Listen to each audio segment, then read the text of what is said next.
empresa financeira e prestadora de serviços, e temos três vertentes de negócios. Uma delas é a nossa área, a área de Wealth Management, onde nós atendemos clientes pequenos, médios e grandes. A nossa nomenclatura é clientes digitais, clientes da alta renda e clientes da área de Multifamily Office. Para aqueles que são clientes do Multifamily Office, Thaler nos conhecem exatamente o que nós fazemos na Thaler, fazemos aqui hoje na Galápagos. Essa é uma das áreas, um dos pilares a que eu me refiro. Nós temos um outro pilar de negócios que nós chamamos de Investment Banking, onde temos duas áreas dentro dessa área, que é a área de fusões e aquisições e a área de emissão de dívida para empresas dos nossos clientes. Nós chamamos de DCM, mas é um termo técnico do mercado financeiro. Então, hoje nós temos a possibilidade de atender aos nossos clientes via suas pessoas jurídicas, coisa que antes a gente não tinha essa capacidade. E temos um terceiro pilar, onde nós fazemos gestão de ativos via fundos para terceiros, temos investimentos líquidos e ilíquidos. Então, são esses três pilares que compõem a Galápagos. Somos uma empresa hoje com 5 anos de vida.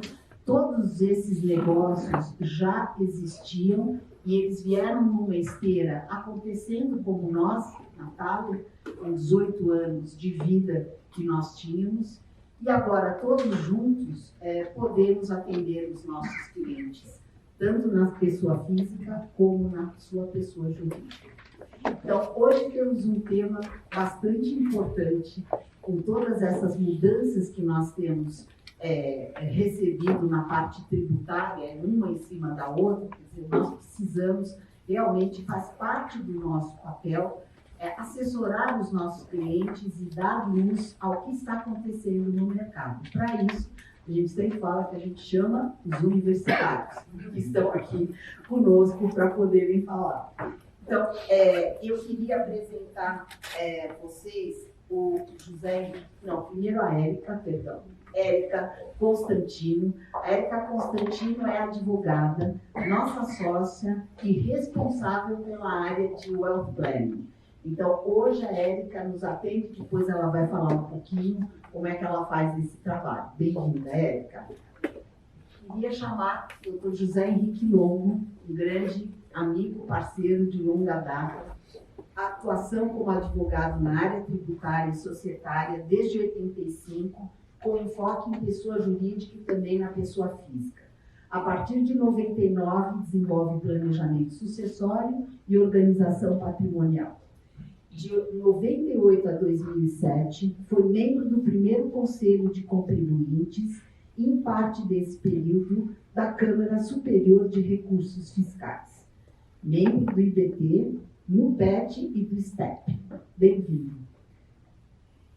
Agora eu quero chamar o Eduardo Luque, por favor, sócio-diretor do Grupo IRCO, desde 2016, atua há 34 anos no mercado, sendo 27 na Pricewaterhouse, em 13 deles como sócio. É presidente dos conselhos fiscais da Natura, Qualicorp, Fundação Zeller, Ambev e da The Conversation Brasil.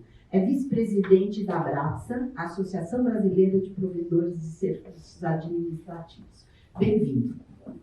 E, por último, Roberto Duque Estrada, por favor, sócio fundador da Brigadão Duque Estrada Advogados, presidente do Conselho de Administração da Monteiro Aranha S.A., diretor da Associação Brasileira de Direito Financeiro, membro do Conselho Diretor e do Conselho de Ética da Brasco. É membro da Internacional Bar Association IBA. Muito bem-vindo. Então, gente, essa é a turma que vai ser administrada pela Érica, fazendo a mediação. Nós teremos a apresentação deles, depois teremos perguntas e respostas, e após esse período nós teremos um coquetel, onde eu convido a todos para estarmos no coquetel e vocês poderem conversar, inclusive, pessoalmente com cada um deles. Muito obrigada.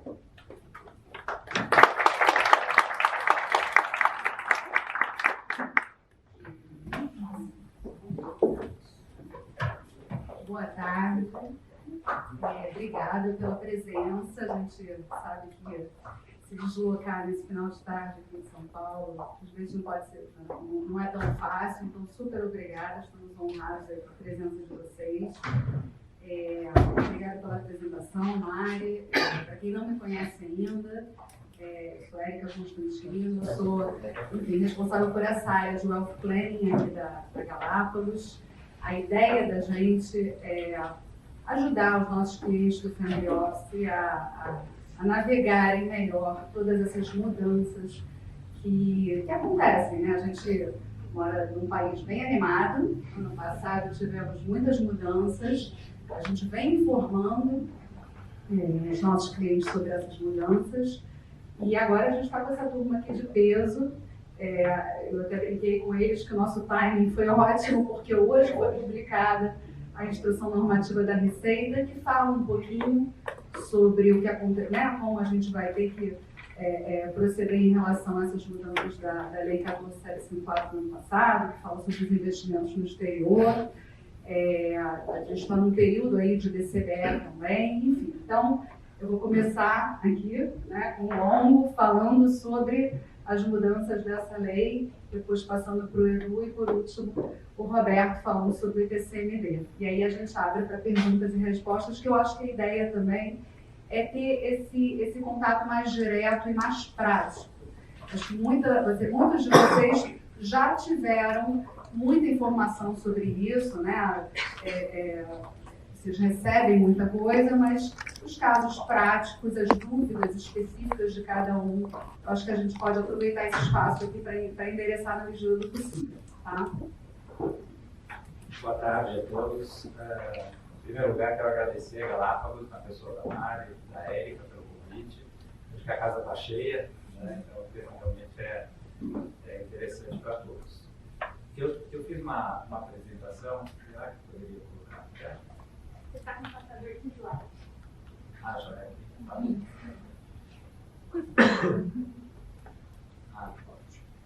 Ótimo. Bom, a Lei 14.754, que veio no final do ano, ela trouxe dois conjuntos de normas, uma relativa a fundos de investimento e outra relativa à tributação offshore. E hoje a gente está aqui para falar da tributação offshore. E essa lei, ela trouxe três modos de tributação da pessoa física. A tributação das aplicações financeiras detidas diretamente pela pessoa física, a tributação de entidades que não são qualificadas, eu vou falar o que é qualificada, e tributação de entidade controlada qualificada. As aplicações financeiras, que são detidas diretamente pela pessoa física, são tributadas pelo regime de caixa, como também era, aqui não tem novidade. E o cálculo é feito em reais, também não há novidade. Então, quando a gente tem uma aplicação que pode ser, por exemplo, a compra de um ativo e venda de um ativo, a gente tem que fazer a conta em reais. Quando estava o dólar à época da aquisição, quando estava o dólar à época da venda, a gente tem que fazer a conversão em cada uma dessas datas e aplicar a alíquota de 15%.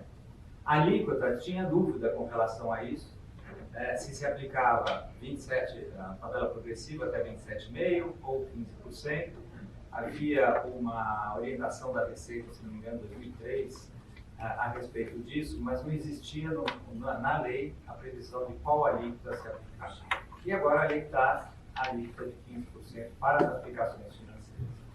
É bom lembrar que para ganho de capital continuamos com a tabela progressiva de 15% a 22,5%. Então, por exemplo, se eu tenho um imóvel no exterior e vou fazer uma venda, eu tenho que apurar ganho de capital, assim como eu apuro aqui no Brasil ganho de capital. Então, a gente está falando só de aplicações financeiras.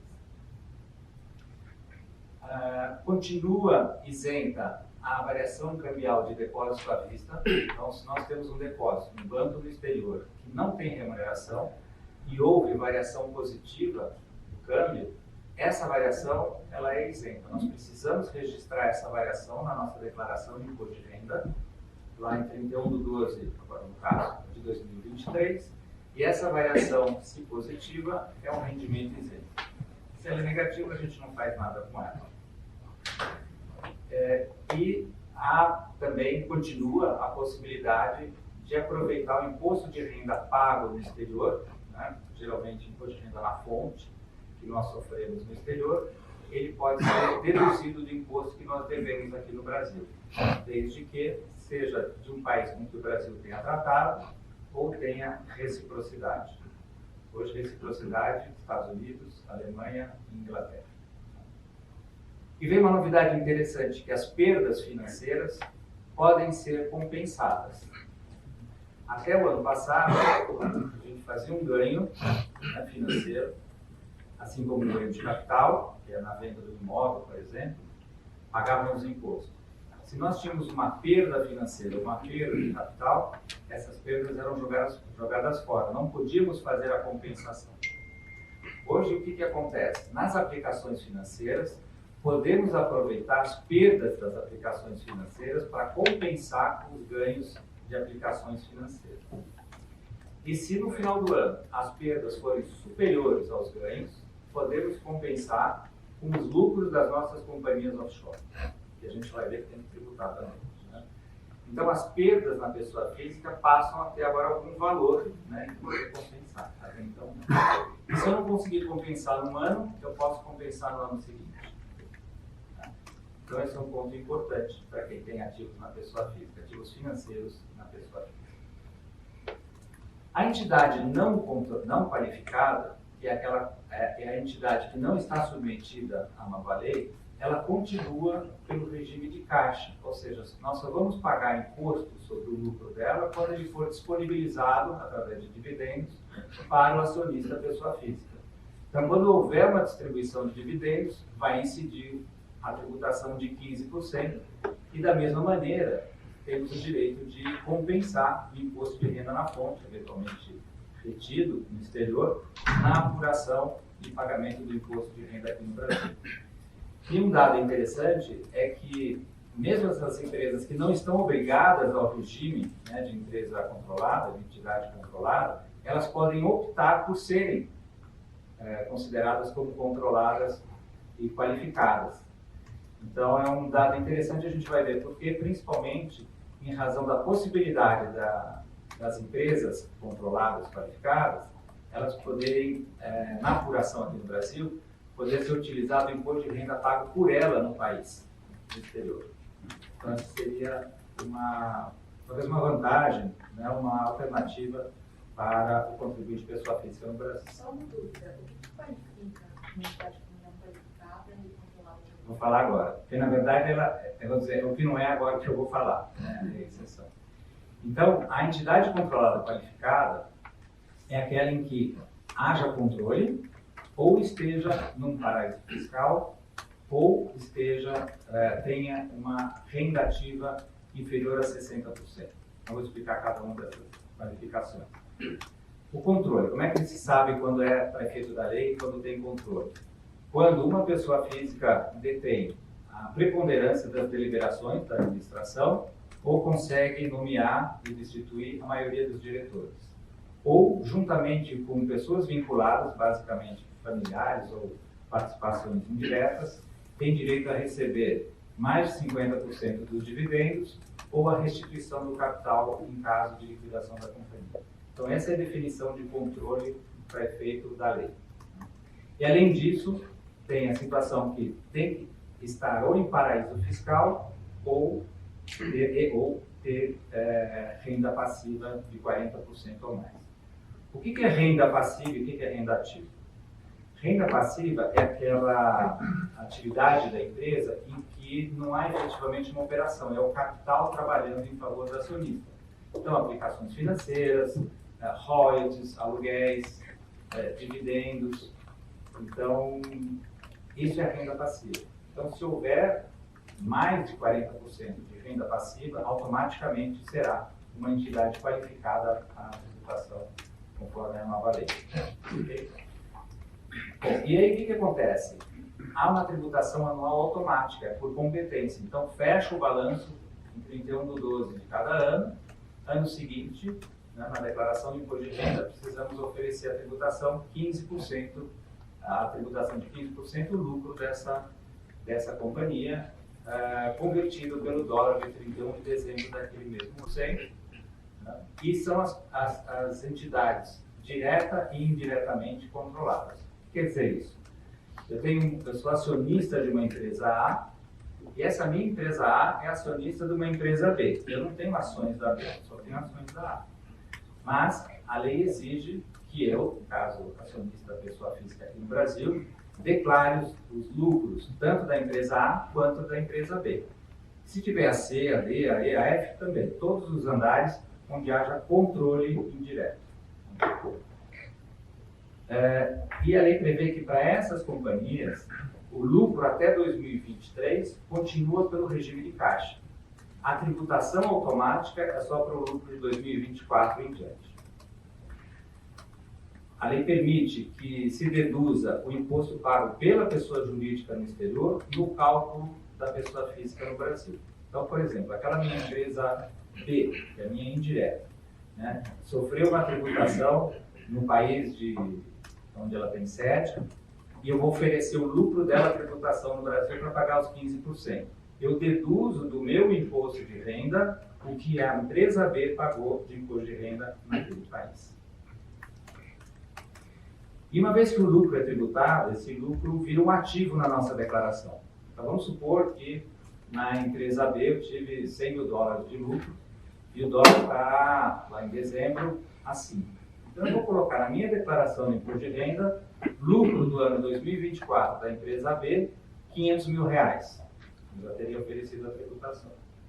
O dia que eu quiser sacar 100 mil dólares dessa companhia B, eu não vou pagar imposto de renda novamente, porque eu já paguei, mesmo que o dólar tenha variado positivamente. O dólar está 7, então eu vou retirar em reais 700 mil reais e o meu custo é 500. Essa diferença de 500 para 700 não será tributada. Contabilidade. Como a gente tem a base, né, tributável é o balanço, a contabilidade é muito importante nessa conversa aqui, por isso que está o Eduardo aqui do meu lado, que vai falar já já. E a gente é obrigado, em caso de empresas situadas em paraíso fiscal, usar a contabilidade brasileira, né, padrões brasileiros de contabilidade. E se ela não estiver em paraíso fiscal, mas, por exemplo, tem renda passiva acima de 40%, aí pode-se escolher se é o IFRS, são normas internacionais, ou a contabilidade brasileira. Aí é uma opção do contribuinte. E é importante também uma limitação que a lei trouxe, me parece inconstitucional, que é a proibição de usar os prejuízos até 2023. Então faz um corte temporal, né, na vida da empresa, e se a empresa tem prejuízo acumulado até 2023, esse prejuízo não poderá ser compensado com lucro de 24, 25, 26. Só os prejuízos apurados a partir de 24 é que poderão ser compensados no futuro. Por que eu falo que é inconstitucional? Porque, na verdade, haverá uma segunda tributação de um patrimônio que já foi tributado pelo próprio imposto de renda. Então, eu faço recursos aqui no Brasil, pago imposto de renda, remeto para o exterior, formo o capital da minha empresa, tenho prejuízo, e agora estou voltando, estou recompondo o meu patrimônio, e haverá uma segunda tributação, como se eu fosse um lucro novo, na verdade, uma recuperação. Mas é importante saber que há essa restrição da compensação. E a lei traz duas oportunidades para o contribuinte, é opcional, né, não é obrigatório. Uma é a atualização, e a outra vai ser a transparência, que eu vou falar no próximo slide. E quando a gente está falando de pessoa jurídica, a gente tem que olhar para o patrimônio líquido dela. Na verdade, quando se fala de atualização, a gente foca mais na pessoa jurídica, mas a lei traz possibilidade de atualizar aplicações financeiras, imóveis, veículos, embarcações, aeronaves, né, e com algumas exceções, aqueles que não se pode fazer registro, basicamente joias e obras de arte. Mas pensando, Eu vou te fazer uma pergunta, então, aproveitando o tema. Eu acho que a pergunta que eu mais ouvi nos últimos tempos foi, enfim, devo ou não devo atualizar, né, o meu ativo no exterior pagando 8%? E depois disso, a segunda, outra, enfim, pergunta mais comum foi, devo manter a identidade controlada no exterior como opaca ou transformá-la em relação a isso? sim, pode. A restrição está, na verdade, na transparência, que deveriam ser todos os acionistas que são residentes no Brasil. Inclusive, na instrução normativa que saiu hoje, está dito que, se houver classes, né, de segregação, pode o mesmo acionista ele pode fazer separadamente, né, a atualização ou não. Porque a atualização ela é por ativo, né? Então, no meu exemplo de novo, né, companhia A e companhia B, eu posso escolher fazer a atualização apenas de uma delas. Eu não preciso fazer de todos os ativos que eu tenho no exterior. Então, basta o exercício de um que eu posso deixar de fazer do outro. Bom, e a transparência? A transparência, ela veio por conta de uma discussão. Enquanto se estava discutindo o projeto de lei, houve a discussão a respeito da valorização dos ativos enquanto não realizados, que isso geraria lucro e, portanto, tributação, né, sem mesmo ter o dinheiro entrado no caixa. E então se pedia que houvesse um controle paralelo, assim como existe para empresas, né, controle que é o livro de apuração de lucro real, que também houvesse um controle paralelo para que exatamente essa disponibilidade, né, fosse respeitada para efeito de tributação e não simplesmente a valorização do ativo. Mas, em resposta, a Receita Federal trouxe essa situação de poder eleger a transparência, porque para a pessoa física o regime é de caixa. A pessoa física só paga imposto quando efetivamente aquele bem é realizado, quando vira dinheiro, né? Então é possível fazer. E também a gente não precisa fazer a transparência de todos os ativos. Novamente, meus exemplos A e B, que eu quero fazer da A e da B eu não quero fazer. Então, os ativos que estão dentro da companhia A passam a ser considerados como detidos diretamente na minha pessoa. Então, na companhia A tinha bonds, tinha private equity, tinha um fundo. Eu passo a declarar esses ativos em meu nome na declaração de imposto de renda e deixo de declarar a companhia A, mas continuo declarando a companhia B. Né? E o que acontece? Eu coloco o valor que eu tinha da companhia A distribuído pelos ativos proporcionalmente, né? Que tem dentro da companhia A. Então, a pessoa física declara e reconhece tributariamente, né, os rendimentos daqueles ativos. Então, se são ativos financeiros, reconhece como uma aplicação financeira, mas se eu tiver, por exemplo, dentro dessa minha companhia A, tiver um imóvel em Miami, esse imóvel em Miami passa a ser reconhecido como meu e o dia que eu vender eu vou pagar ganho de capital, 15 a 22,5%. E não 15% se eu tivesse a companhia A opaca, que ela ia ter um lucro, e aí eu pagaria 15%. Uma outra coisa muito importante é o cálculo é feito em reais. Lembra? A pessoa física calcula em reais. Então quer dizer o seguinte, quando eu faço a transparência, todos aqueles ativos assumem um custo meu antigo em reais, e o dia que eu realizar os ativos, a variação cambial entra na conta. E pior, a próxima aquisição, então eu vendi meus ativos agora, então vamos dizer, meu dólar era R$2, vendo agora que está 5, compro outros ativos, também será em real. E quando eu vender os ativos também a variação cambial vai entrar na conta. Então a transparência, de início acho que muita gente se animou, mas depois começou a ficar assustado, falou assim, espera um pouquinho porque eu vou pagar imposto de variação cambial. Né? E ela é irrevogável. Então, uma vez que fez a eleição da transparência, não dá para voltar atrás. Se quiser colocar numa outra companhia, quero voltar para dentro de uma companhia, precisa fazer a valor de mercado. Então, dispara o imposto. Né? A única situação, isso só tem na instrução normativa, não está na lei, é que pode voltar a ser opaca em situação de aquisição. Então, se há uma transferência da companhia, que está transparente, né, o adquirente ele pode considerá-la como opaca, inclusive na situação de doação e sucessão. Então, essa é uma novidade da instrução normativa, não está na lei, mas me parece bem razoável, né? E, por último, dizer que se houver uma nova companhia e o acionista quiser eleger, é na primeira declaração. Então, nós teremos agora, nessa declaração de 31 de maio de 2024, a oportunidade para declarar a transparência do que já existia. E, se, por exemplo, eu constituir uma empresa em 2025, eu vou poder eleger a transparência em 2026. É a oportunidade que eu tenho. Bom, então, bem apertado, era isso que eu queria dizer. Não, super obrigada, ficou muito claro. E a gente agora, passando para o Edu, a gente está, é importante, né, mais do que nunca, os balanços das entidades controladas do exterior estarem, assim, muito bem feitos. Então, tem agora toda uma discussão sobre, né, como isso vai ser feito, porque a pessoa física vai começar a pagar imposto sobre o resultado. Né? Então, o que compõe o resultado, qual tipo de balanço? Eu vou passar a palavra para o Eduardo, para ele falar sobre isso. Obrigado pelo convite, boa tarde a todos. Né? Bem, eu queria, primeiro, eu acho que é super relevante a mensagem de que não assumam que as normas internacionais, os IFRS, equivalem às normas brasileiras. Né? Isso não é verdade.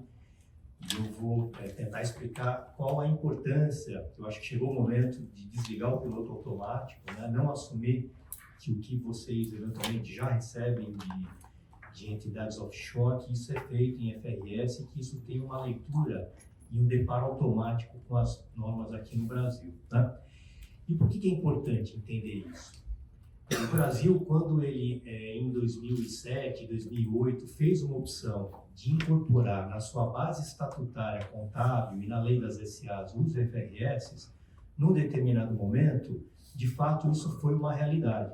Né? O Brasil tomou uma atitude muito corajosa, aonde poucos países tomaram, né? Porque o Brasil assumiu que não só as empresas listadas em bolsa, mas toda e qualquer entidade aqui no Brasil, microempresa, pequenas empresas, teriam que assumir a escritura de acordo com a FRS, o que é uma verdadeira insanidade assumir isso, porque na prática a gente sabe que as estruturas, você não tinha a condição de poder adotar normas tão complexas para entidades tão pequenas assim. Mas isso foi a nossa realidade aqui no Brasil por muitos anos. Né? Quando hoje a gente fala das normas contábeis aqui no Brasil, nós temos 4 diferentes tipos de normas, e de fato são normas distintas. Eu posso enquadrar a elaboração de um offshore, que vai ter que ser elaborada pela primeira vez, e quando eu faço a implementação de uma nova norma contábil aqui no Brasil, para quem for lembrar do que aconteceu com as entidades de capital aberta, eu tenho também uma norma específica para poder dar o tratamento de um capítulo de transição. Né? Então aqui a gente tem a oportunidade, quando olha para uma primeira implementação dessas offshores, da gente poder olhar com o viés de enquadramento em 4 normas diferentes, e não apenas uma única norma, que é um deparo automático do IFRS, e também, nesse primeiro momento, nós temos algumas brechas, alguns expedientes práticos e algumas oportunidades que provavelmente vão se demonstrar muito interessantes também para que eu possa assumir na elaboração dessa primeira demonstração financeira contábil. Né? Então, quando a gente olha para o equivalente das normas internacionais para o Brasil, hoje, na realidade, o que nós temos? Isso foram normas emitidas pelo Conselho Federal de Contabilidade, existe uma interpretação técnica geral, então o Conselho Federal de Contabilidade foi quem normatizou essas 4 diferentes frameworks, né, essas 4 diferentes bases, e se vocês forem olhar para o tipo de enquadramento possível, vocês vão ver que ele tem um alinhamento muito parecido com a questão da opção da tributação fiscal. Né? Então, o que foi feito aqui no Brasil? Para as entidades que faturam até R$ 4.800.000 de receita bruta, eu vou dar um enquadramento como se fosse o Simples Nacional, e eu vou chamar de uma norma de contabilidade para as microempresas. que é assim que nós chamamos aqui. Tá?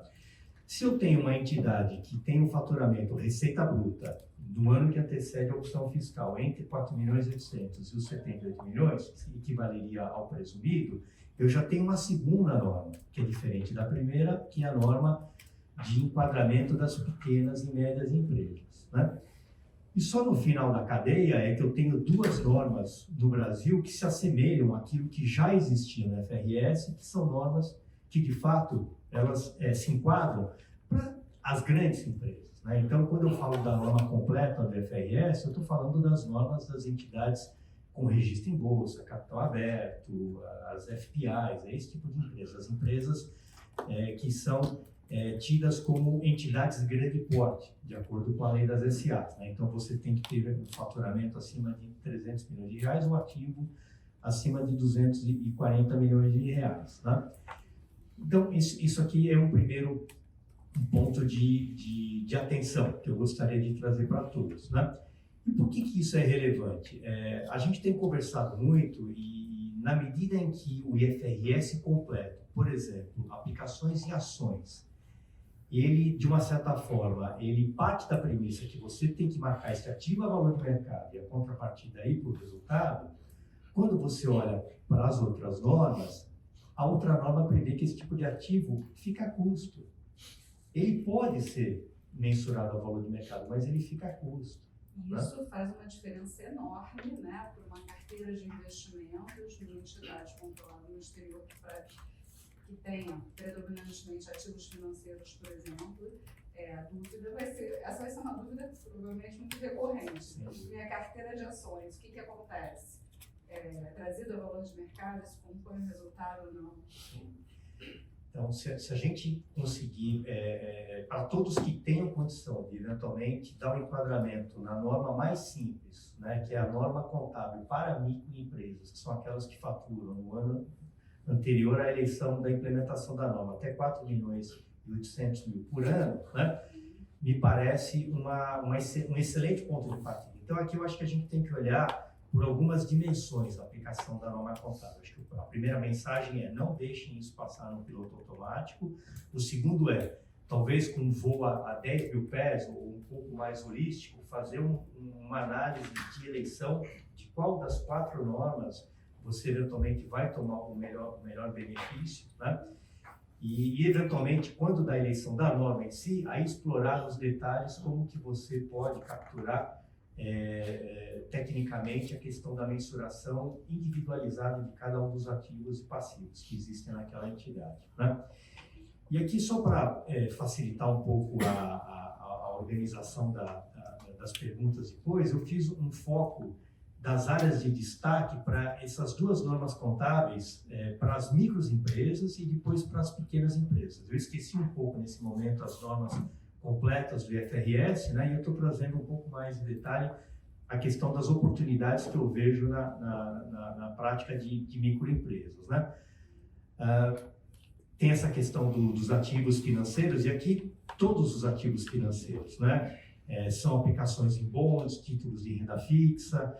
Aqui a valorização e atualização desses ativos é feito pelo aquilo que a gente chama custo amortizado, né? São as cláusulas contratuais. Então, se você aplica num título que tem variação cambial, juros, que seja, é seguir de fato pela curva do papel, é o custo amortizado. E você não precisa trazer o equivalente à marcação a mercado não realizado, ou perdas não realizadas, na mensuração contábil. Isso vale também para as ações, né, os títulos e valores imobiliários. E nessa norma mais simples, ela sequer traz o conceito da perda de impairment para ações. Olha que interessante. Então, mesmo que você tenha uma ação que deteriorou no seu preço, você não tem a obrigação de reconhecer uma perda por impairment nessas ações. Você simplesmente deixa antes do dia que você resgatar, aí sim você reconhece o ganho e perda nesse tipo de ativo. Né? E só para deixar claro, isso vale, quer dizer, isso pode valer, porque a grande maioria das entidades controladas no exterior, eu acho que das pessoas físicas aqui, estão em paraísos fiscais. Então, só lembrando disso em relação a essa particularidade. Sim. talvez, certamente, o contador que elabora uma demonstração financeira desse tipo de entidade, ele não tem o conhecimento das 4 normas contábeis no Brasil.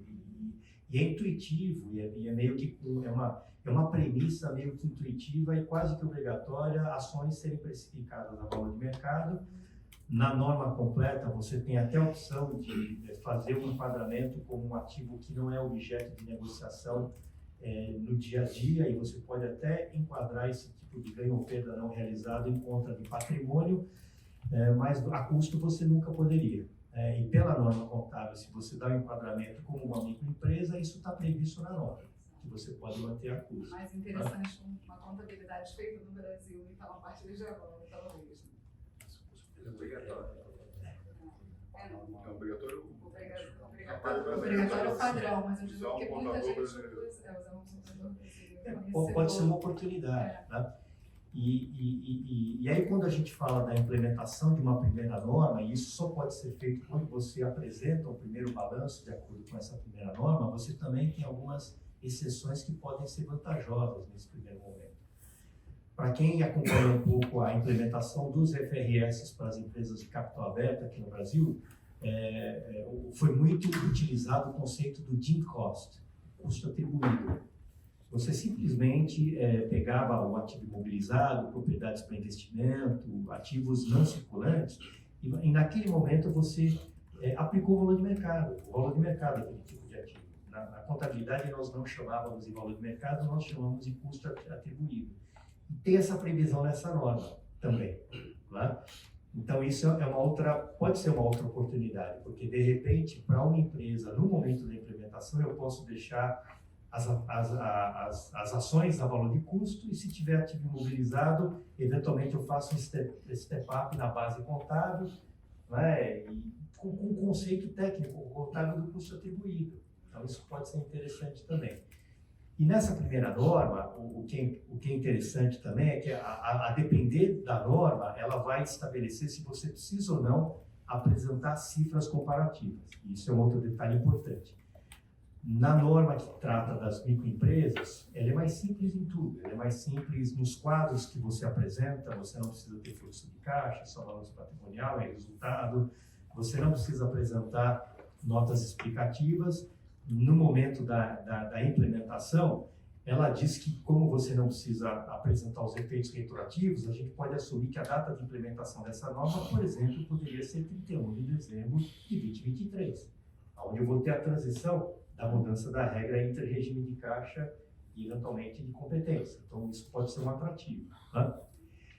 E quando a gente fala das práticas contábeis para as entidades pequenas, né, aqui a gente já está falando de entidades que seriam o equivalente ao lucro presumido aqui no Brasil, né, entre receita bruta entre 4.800 até 78 milhões de reais, que dá espaço para enquadrar muita entidade, né, vocês vão ver que também poucas coisas mudam. Né? Aqui você vai ter o conceito de um ativo financeiro. Aqui você já tem que considerar a perda por risco de crédito, não só incorrida, mas a esperada. Você já tem que preparar uma demonstração financeira consolidada. Isso é um ponto importante. Como empresa, se eu tenho um investimento, mesmo que eu controle, o investimento fica a custo. Eu não preciso tomar equivalência patrimonial, eu não preciso reconhecer os ganhos e perdas que sobem pelos registros contábeis dessa minha controlada ou coligada. E nessa da pequena empresa, você já teria que reconhecer o investimento por equivalência patrimonial e montar uma demonstração financeira consolidada. Tá? Então, aqui você já tem algumas coisinhas a mais na comparação com a exigência da microempresa. Tá? Agora, se a gente vai para a norma completa do IFRS, ela traz muitos componentes que não...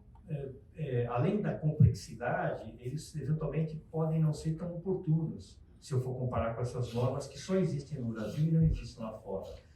A norma completa do IFRS, ela exige que, a depender do arrendamento, você traga a figura do bem, um ativo e um passivo financeiro, você já não tem mais a figura da depreciação como aluguel. Essas duas normas, elas facilitam nesse contexto.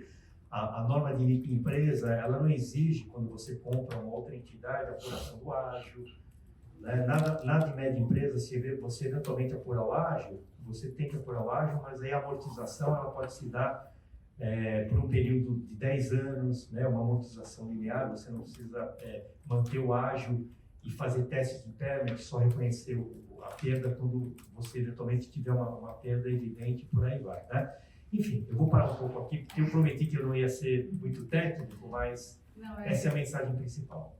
Super obrigada. Eu acho que assim, a mensagem que fica é que cada um que tenha entidade controlada no exterior tem que realmente, junto com o seu contador, que de preferência, né, tem que conhecer toda a norma contábil brasileira para poder seguir e discuta, né, porque os ativos são variados, cada caso é um caso e a ideia é que a gente possa enfim, ter o menor impacto possível no resultado anual, porque é sobre ele que a gente vai pagar o imposto.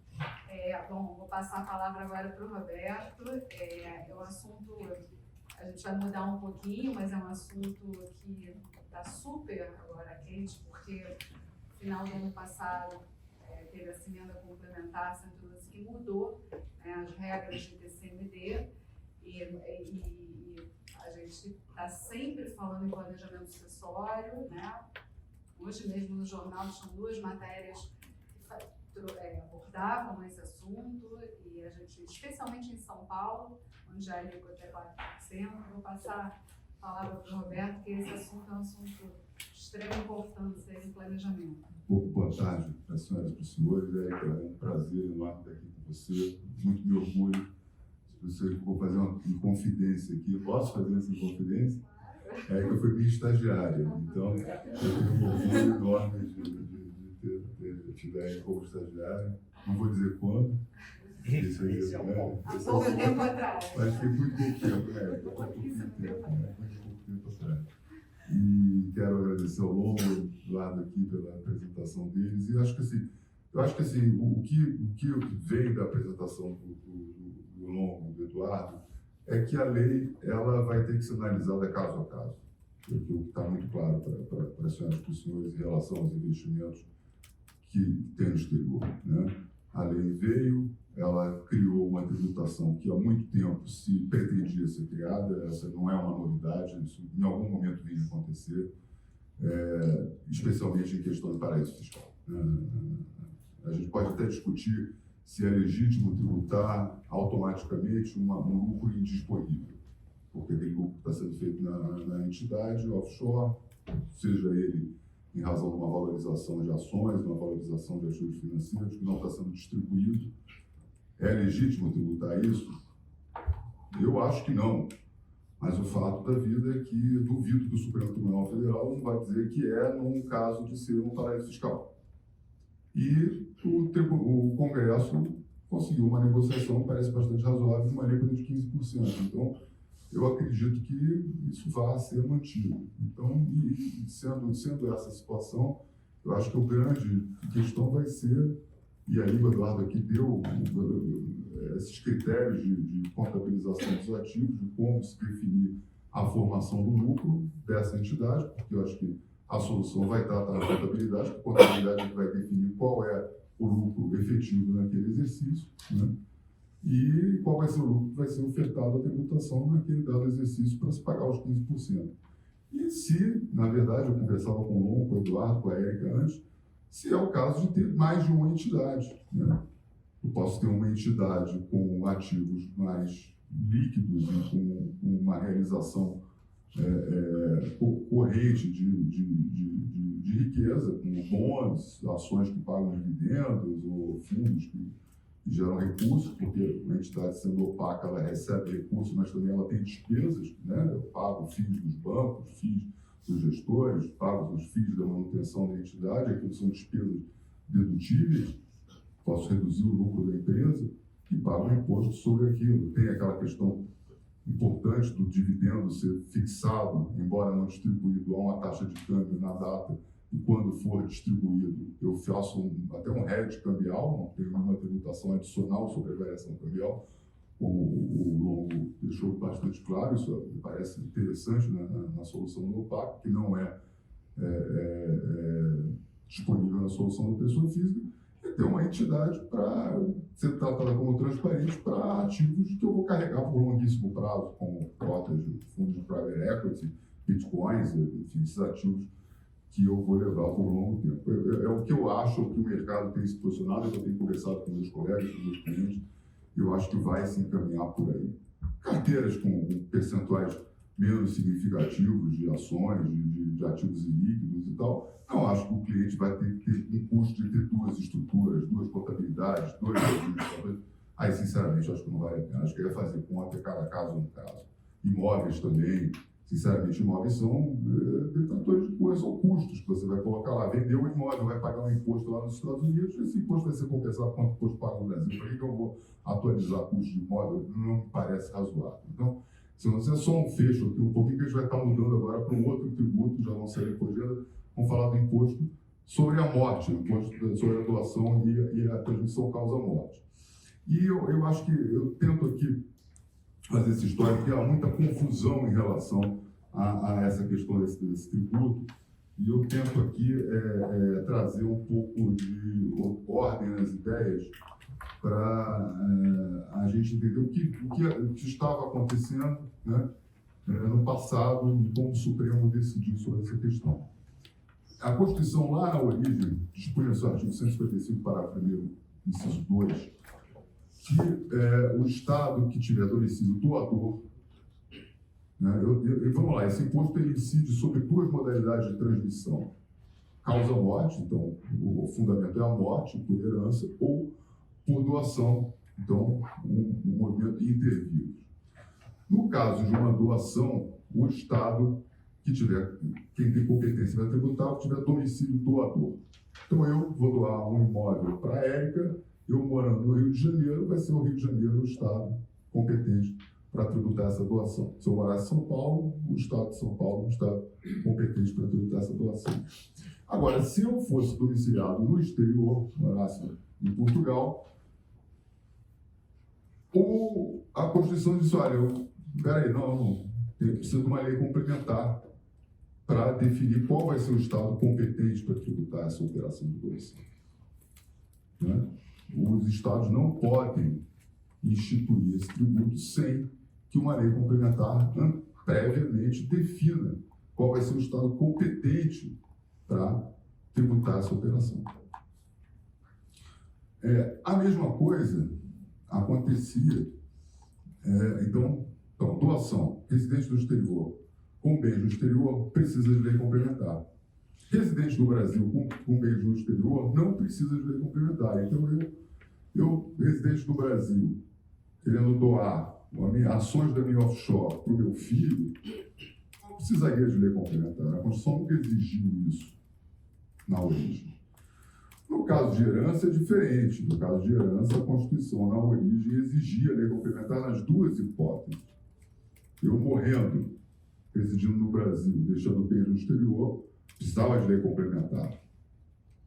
Eu morrendo no exterior, com bens no exterior, precisava de lei complementar. Então, essa exigência de lei complementar, ela não é idêntica, ela é simétrica em todas as hipóteses. Isso é muito importante ter presente, porque há muita confusão em torno disso. A Constituição, quando ela foi redigida, na origem, ela exigiu lei complementar. E por que essa lei complementar? A lei complementar era só por uma razão, para eliminar um potencial conflito de competências tributárias.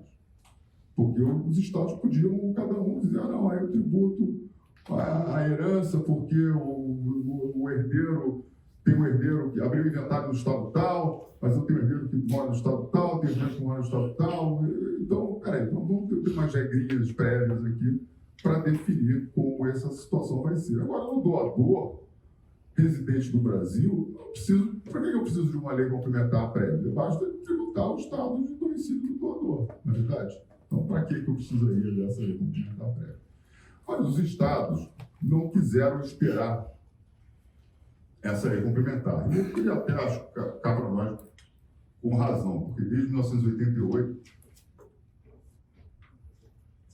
a Constituição dizia isso e nunca essa lei complementar apareceu. E aí os estados começaram a legislar.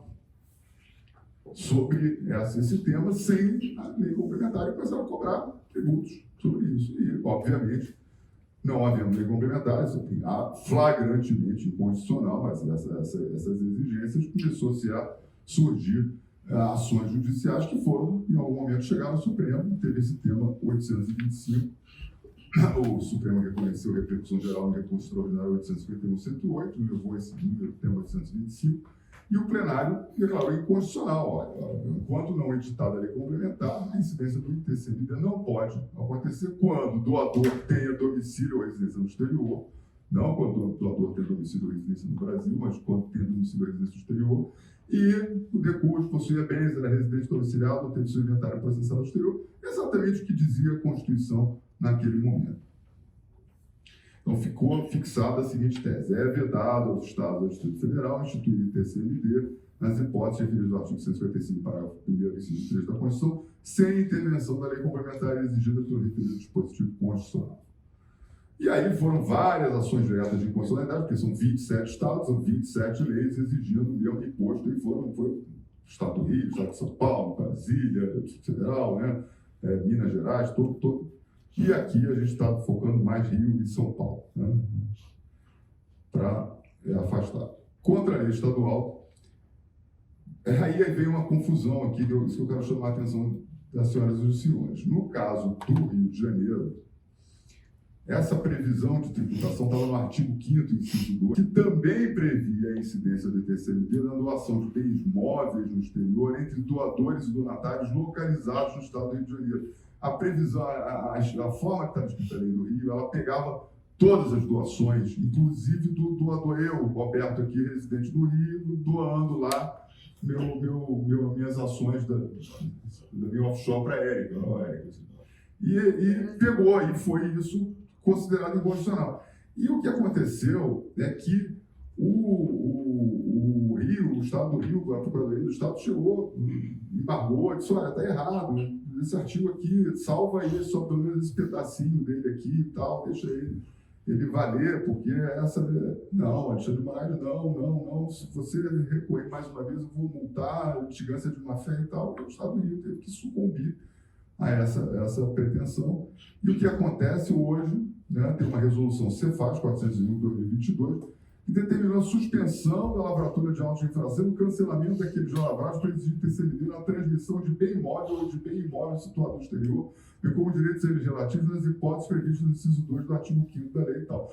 Ou seja, hoje, em função dessa decisão da ADI 6.826, o Estado do Rio de Janeiro, nenhuma doação de bens feitas por residentes do Estado do Rio de Janeiro de bens no exterior pode ser tributada, não só as dos residentes no exterior, mas também as dos residentes no Estado, além das heranças e sucessões. Já em São Paulo é diferente.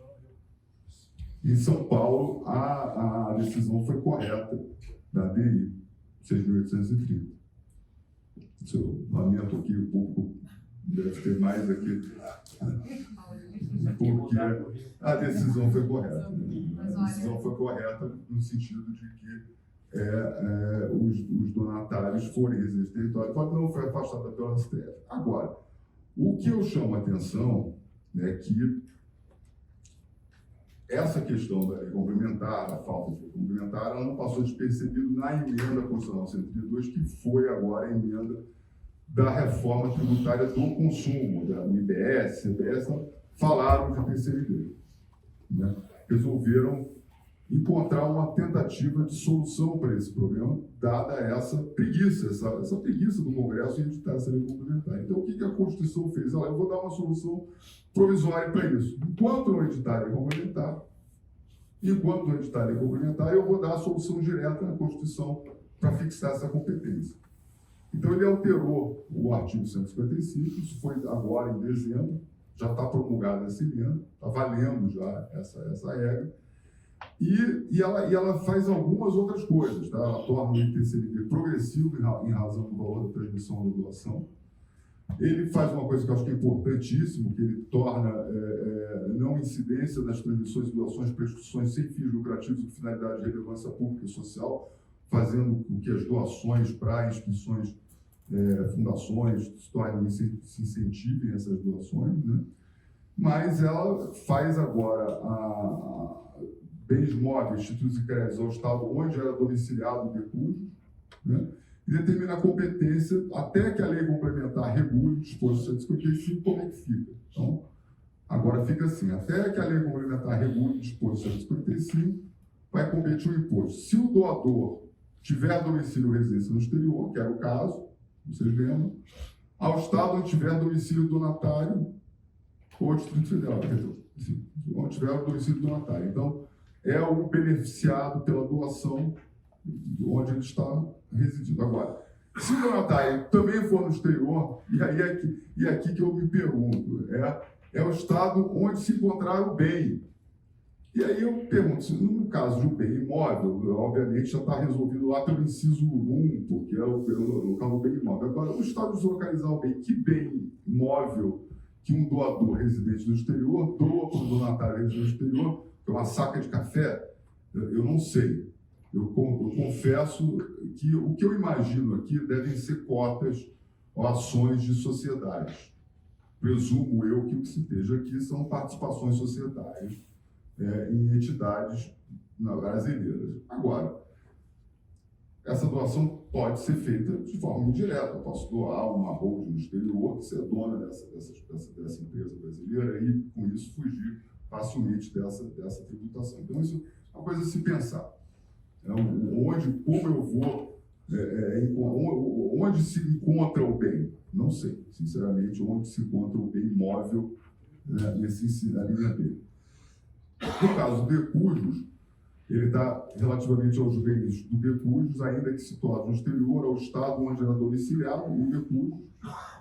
Então, ou onde tiver domicílio o herdeiro ou o legatário.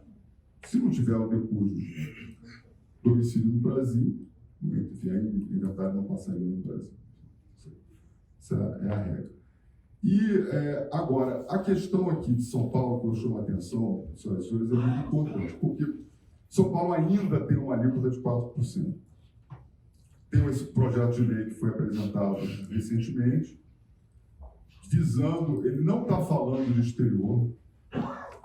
Aí fica essa discussão se a emenda constitucional serviria de suporte para constitucionalizar retroativamente a lei paulista, que foi declarada inconstitucional. Eu entendo que não. E, portanto, eu entendo que não há base legal para a tributação de uma doação, mas aí a doação, não digo, veja bem, de um brasileiro para um residente exterior, de um residente do Brasil, perdão, de um residente do Brasil, porque esse está tributado, seria um residente do exterior. Tá? Um residente exterior doando para um residente no Brasil não tem base legal. São Paulo precisaria editar uma lei nova. Tem gente que diz, opa, peraí, não, a lei valeria depois da emenda e tal. Não existe base legal. Não se constitucionaliza alguma coisa retroativamente. Agora, existe o seguinte, existe quem sustente que se depois da emenda 20 promulgada tivesse sido editada uma lei, imagina que a emenda 20 não, perdão, a emenda 132, ela que eu estou com 20 aqui porque foi 20 de dezembro, se tivesse editado uma lei no dia 21 de dezembro em São Paulo para cobrar o ITCMD nas doações feitas por residentes do exterior, essa lei, para ser válida pelas regras constitucionais, ela teria que ter sido editada no ano anterior, então teria sido editada em 2023, ela teria que observar o que a gente chama de noventena, são 90 dias, para ela poder ser válida. Então, se ela tivesse sido editada no dia 21 lá de dezembro, e 90 dias depois, ela poderia só valer agora, dia 20 de março, 19, 20 de março. Então, assim, se eu entender que a lei antiga, que foi declarada inconstitucional pelo Supremo, ressuscitou, eu não posso dar um tratamento para ela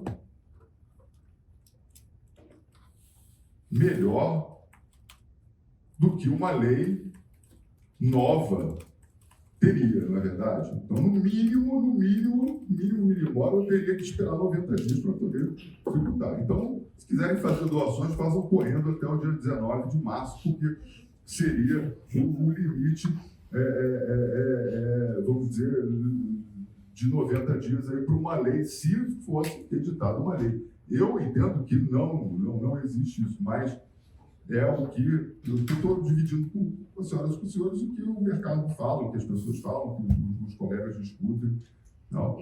Esse é o entendimento mais conservador possível. Eu acho que não é nem conservador. Eu acho até, Érica, sinceramente, eu não comungo desse entendimento, mas eu tenho que expor aqui, porque eu tenho que ser honesto com os colegas. Se quer ajuizar uma ação judicial para ficar totalmente, a juização, deposita, enfim. Agora, o que eu chamo a atenção, e aí o Longo pode concordar comigo, a gente está diante do início de um aumento de alíquota. Vai vir aumento de alíquota aí. E aumento de alíquota, isso é claro, isso não vale esse ano. Isso aí, tanto que o projeto está aí, está apresentado, tá? A gente tem ainda 4%. Então, aí, esqueçam a parte internacional, já digo agora, a parte local, vai vir coisa por aí. Se vai ser 8, por que 8? Porque o ITCMD, existe uma resolução no Senado Federal que estabelece a alíquota máxima. A alíquota máxima hoje, pela resolução do Senado Federal, é 8. Pode aumentar? Pode. Existe um projeto de lei prevendo, a Érica falou para 16, né? Não sei se vai chegar a 16. Agora, a progressividade vem porque é uma imposição constitucional a progressividade. Né? Então, virá. Então, estamos diante aí de um momento complexo. Né? Vai vir aumento. No Rio já é 8. Já se pratica 8 por conta daquela questão da recuperação fiscal, foi obrigatório a aplicação da alíquota maior de 8%. Então, enfim, isso aqui é essa questão que eu falei da convalidação.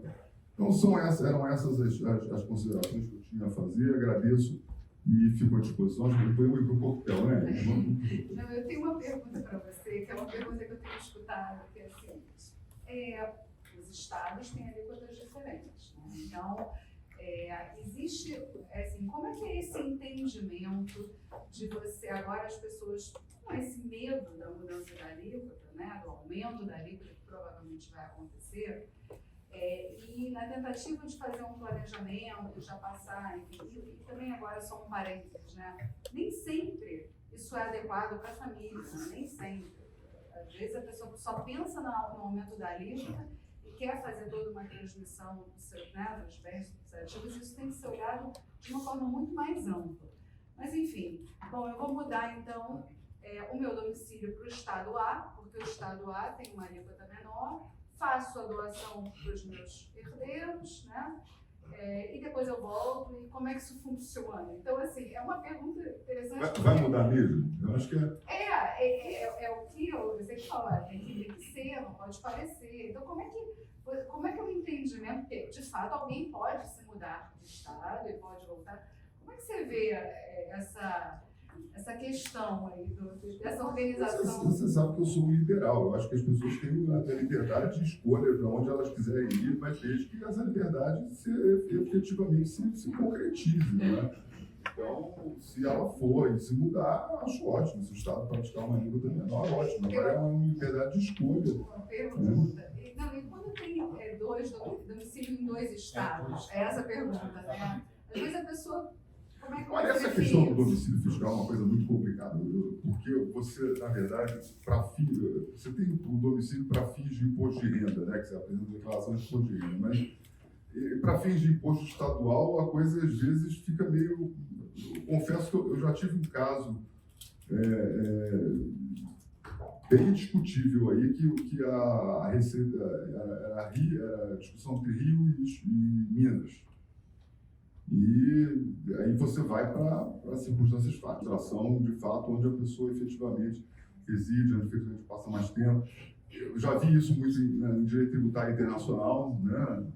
Onde a pessoa passa mais tempo, onde tem os seus interesses vitais, os tratados internacionais. Mas eu tive um caso bem interessante do direito de Juiz de Fora e Rio, onde ficava mais para fins de imposto sobre sucessão. É fato. Aí é fato. Você vai ter que entrar numa situação. Vamos, a gente vai estar. Queria agradecer a presença, né? O Eduardo,